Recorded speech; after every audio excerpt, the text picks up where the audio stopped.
I always tell folks, build relationships early. Build a relationship before you ever have a problem. Go meet your CFO, go meet your CIO, go meet your security expert, go meet your HR person, because you're probably going to need them too. Go meet these people that affect you, because you are not on an island unto yourself. You are a part of a larger team that has to execute on a mission. And go meet these people, understand their roles, their responsibilities, and work with them. Try to identify ways that you can work together so that when that time comes to solve a problem, you've already got them in your corner.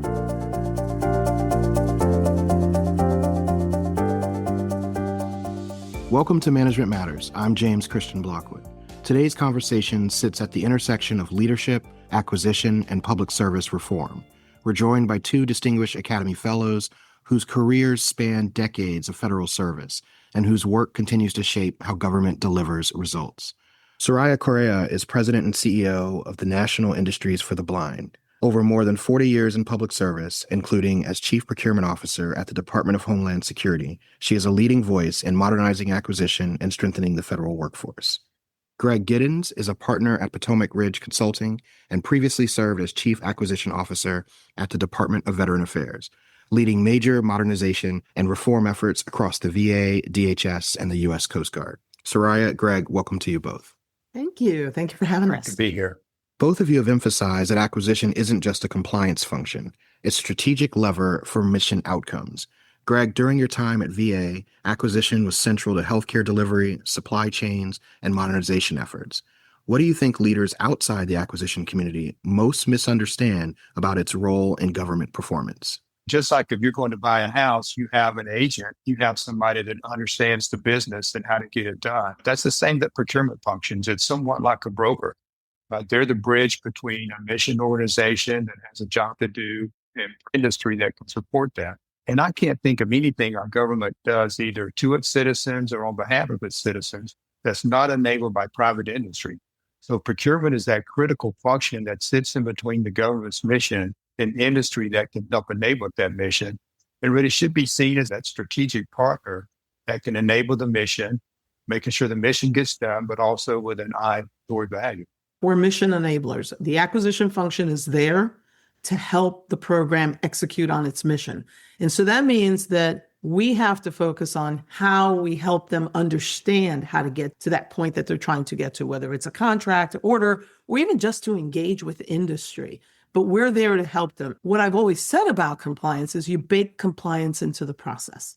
It's something that we do naturally. We know what's required. We know what's expected. We know where the critical points are that people are going to ask questions, where the scrutiny is going to come in, who's going to come in. We kind of know that from experience, from knowledge, from having done it. And so we take care of that for the mission, and we work with them to help them address those things when they hit their side of the house. So I think it's extremely important to remember that it's always about the mission. It is about enabling the mission, and it's about being a part of the solution. I used to love to say that to people. I used to say, we have to be a part of the solution. If not, people will exclude us from the conversation. You know, you've been closely associated with efforts to encourage innovation and procurement while maintaining the integrity and accountability around it.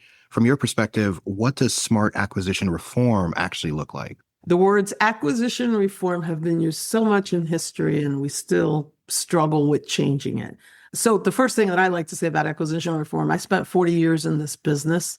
The federal acquisition regulation never stopped me from getting the job done. It never stopped me from meeting the goals and the objectives of the programs that I served. It never stopped me from creating acquisitions that were built with great integrity, with good solutions and good approaches. That doesn't mean everything was perfect or successful, because everybody knows that you're always going to encounter some level of failure. But the point is, the acquisition regulations never stopped me. What did stop us sometimes was how we interpreted our regulations. And so all level of rewriting and writing, and I applaud what's happening right now. I really do. I'm excited by it. But I also want to remind leaders, it's how you interpret the regulations. It's how you choose to use those regulations as an acquisition leader. I think most acquisition leaders, procurement leaders, have to be curious. You have to be curious. You have to ask your people, how do you do your job? I used to always tell my staff, you got to have a plan A, which is the plan that you're going to execute on. Better have a couple of plan B and maybe even a little plan C, depending on the urgency of the mission, in your back pocket, because here's what we know. Things will change. Your priorities will change. Your circumstances will change. These are all things that will happen.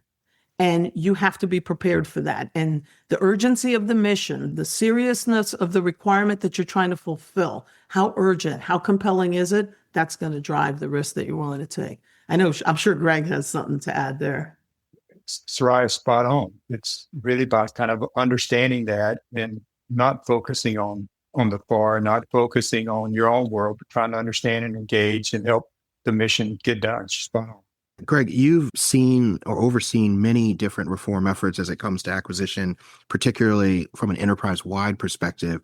Can you talk a little bit more about some of those best practices, but then also talk about what you've seen change over time? What has actually gotten better given your long career and what you've been exposed to? Sure. I think the first thing that you have to recognize if you're really doing some type of modernization or reform or change, it is that you have to focus not just on what you're trying to change, but the why. Right? And you have to build that story so that you can think about change management throughout the organization. Too many times leaders either get handed a good idea from above, or they think about a good idea all by themselves, and then they just throw it out and assuming everybody has already thought through it and understands and sees the value in it, and then they get frustrated. So you really have to help people understand the why in the organization. You can't just throw out a what without helping them understand the why.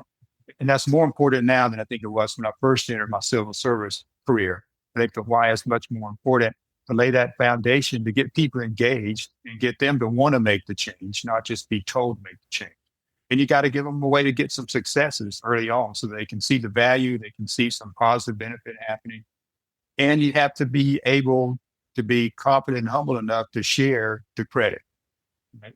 You want success to have lots of mothers and fathers, right? So that people buy in and they have some ownership in it. So it's not just you trying to push this forward. You get a lot of people working with you for the benefit of that change. Soraya, Greg just talked about his public service career and how he's seen it evolve over time. You've spoken about workforce development and professionalization and acquisition before.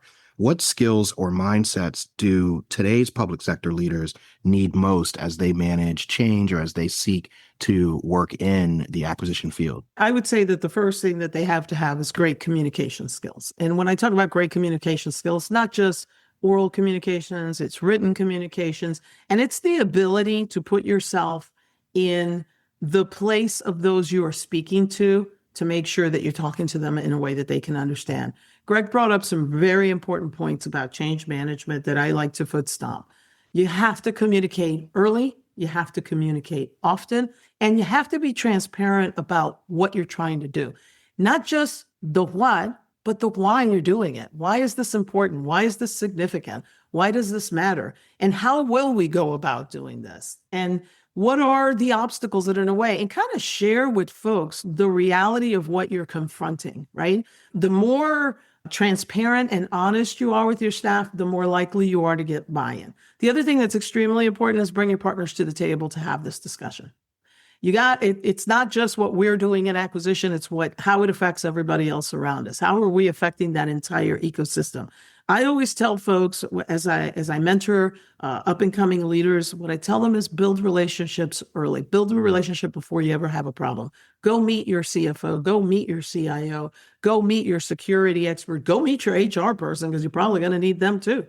Go meet these people that affect you because you are not on an island unto yourself. You are a part of a larger team that has to execute on a mission. And go meet these people, understand their roles, their responsibilities, and work with them. Try to identify ways that you can work together so that when that time comes to solve a problem, you've already got them in your corner. Of all things, the most important relationship you've got to build is the one with your customer. Go meet your customer, learn from them, learn what their mission is about, learn what keeps them up at night and how you might be able to support them. The sooner, the earlier that you do that, the more successful you're going to be. And then finally, never forget your staff. One of the things that I have been accused of at times is that I always sit with my team. I'm always trying to be engaged with my team, probably even more so than my leadership. Why? They're going to do the job. They're what's going to make you successful. You are not going to be successful by yourself. You're going to be successful because of what they do and what they accomplish. I can go down the whole list of leadership. Communicate is usually my favorite line, though. Greg, you've worked at some of the largest federal departments, and you've done big dollar acquisitions. You've done some that have long-term implications. Can you talk about an example where you've seen success or something that you've learned from over your time? Sure. One comes to mind. I was at the Coast Guard. We did a big recapitalization program there. And as Soraya said, every acquisition doesn't always go perfectly. You're going to have something come up because the environment's changing. It's a dynamic environment. Sometimes you want to know early if it's not going to work. And you want to bring that team together. Just as Soraya said, it's a team sport. So you don't want to have anybody in the sidelines or on the stands, because if they're on the stands, they'll typically start throwing. So they're not going to cheer.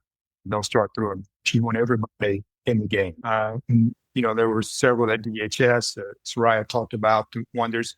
You just have them over your career. When you see things start to be impactful and you bring the team together, you usually get good results.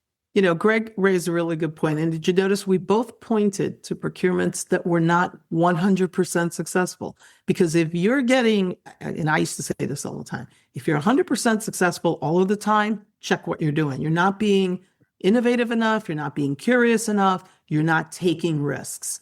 When you take risks, you're going to encounter difficulties. That's not the issue. The issue is, how do we come together to address that difficulty? And what do we learn from it? And that, to me, is the role of leadership. The role of leadership is to acknowledge and to understand things will never be perfect. We just got to get it right, and we got to get it good enough, and we got to continue to focus on the problem that we're trying to solve. And in these instances, whether it's the procurement that Greg brought up, because I remember that one very well, or the one that I brought up, we found solutions. We always found solutions for our customers, but maybe it wasn't the way we started out. But we were able to find solutions because we did bring a team together and we talked to one another, worked through it together. I think that's the role of leadership: solve problems, help bring the teams together to solve problems. Greg, we're talking a lot about what you can learn throughout the process, whether it was successful or not. But let's think about what's the one thing that if you could make happen or change for the acquisition community, what would it be? Too many times in agencies, procurement acquisition is kind of thought about way too late. They're not sitting at the table early on. And whether you talk about big A acquisition or you talk about just the procurement function, it is the strategic enabler for mission to get done. And too many times I think they're buried down in the agencies. They need to be part of the C-suite. They need to be right there in the middle, helping advise from the very beginning. In the way that Soraya talked about, in a very open, transparent, bringing the bar to the table and having everybody read it. It's being that strategic business advisor that understands the mission, is empathetic with the mission, and then figures out how to broker a right deal with the industry to get it. And Soraya, you mentioned humility. My last question to you, let's talk to aspiring leaders and students of public administration and even potentially future procurement officers. If you were advising any of these emerging leaders in government today, someone who wants to make a difference but feels constrained by systems or bureaucracy, what guidance would you offer them? So first of all, if you're feeling constrained by the systems or by the situations you're in, you got two options. One, learn to overcome that feeling of constraint. Challenge it. Go talk to the right people to challenge that constraint. But if you're not feeling comfortable with that, then move on to somewhere where you will feel comfortable doing that. Because the worst thing that can happen is to lead with fear. Leading with fear is the worst kind of leadership that someone can encounter. Leaders do have to be fearless. You have to be courageous. I guess I shouldn't say fearless, courageous. One of the things that was often said about me is, she'll go up there, she'll have that conversation. You got to know how to do that, right? You got to know how to talk to your bosses. You got to know when to challenge a perspective and how to challenge a perspective. Extremely important. You don't challenge your boss's comments in a public meeting. That's not a career enhancing move, as I like to say. But there is an opportunity to go and speak to your bosses and say, look, This is a concern. This is why it's a concern. Here's how I can address this concern for you.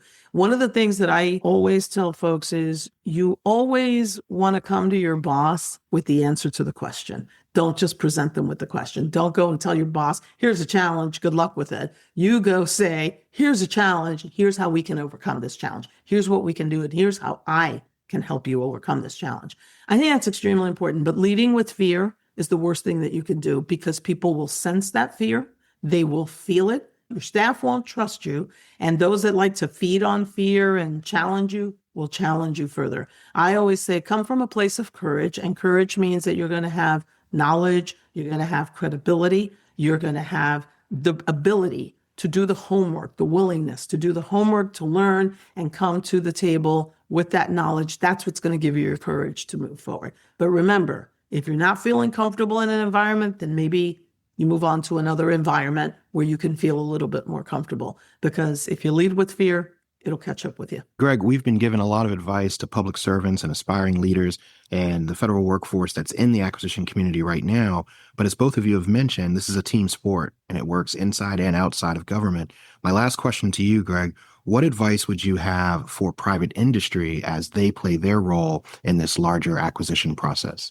First of all, understand the process and what's happening. The industry needs to understand who the players are, and they need to be, just like Ryan said, they need to get comfortable or find something else to do. They need to get comfortable with some adversity and some obstacles and to be persistent, right? And much like on the inside, tell people you don't take no for an answer easily and don't give no as an answer easily. I think industry can do the same thing. They can be good partners early on. Research and engagement with industry can happen early. But industry needs to know what their kind of roles and boundaries are as well so that they can engage proactively. And the last would be to do the research, understand what's going on in the organization, their priorities. Don't take your solution and take it to the agency and tell them to shape to a fit your solution. But take your solution and really work it so that it really addresses an issue or problem that the agency has to work their mission. Do your homework, understand the impact of technology, don't take no easily, but also don't give no easily. Greg, Soraya, thank you for helping us better understand when the acquisition community partners with public sector and private industry to get better outcomes for the American public. Thank you, and go out there and lead with courage. You're there. Management Matters is a presentation of the National Academy of Public Administration, produced by Lizzie Alwan and Matt Hampton, and edited by Matt Hampton.